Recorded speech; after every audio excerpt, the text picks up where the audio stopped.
నాకే అర్థం కాలేదు నేను ఎప్పుడురా బాబు మాట్లాడాను అనేసి.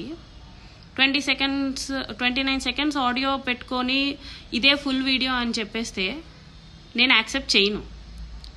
ఆ ఆడియోలో ఏముంది, నేను ఇలా అడిగానండి అనేసి ఎవరికో చెప్పటం ఉంది. నేను ఎవరిని అడిగాను?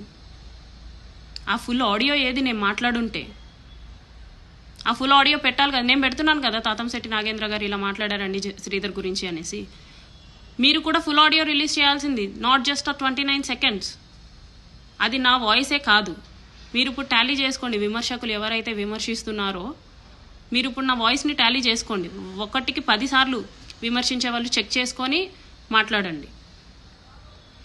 అండ్ ఇంకోటి, జర్నలిజం చేసేవాళ్ళు ఎథిక్స్తో కానీ, ప్రొఫెషనల్ ఎథిక్స్ కానీ, హ్యుమానిటీ కానీ ఉంటే అలా టీజ్ చెయ్యరు, అలా కామెడీ చెయ్యరు.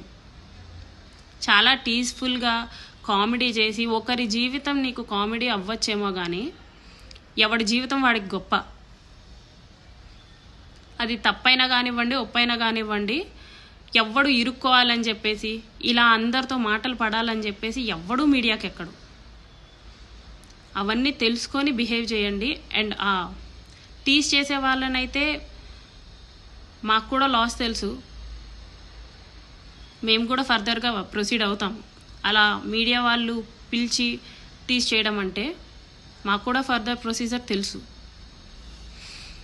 ఏదైనా సరే తెలుసుకొని మాట్లాడండి, బోత్ సైడ్స్. నన్ను ప్రశ్నించేంత ధైర్యం మీకున్నప్పుడు సేమ్ క్వశ్చన్స్ ఎమ్మెల్యే గారిని కూడా ప్రశ్నించేంత స్కోప్ తీసుకోండి మీరు. You people are from media, right?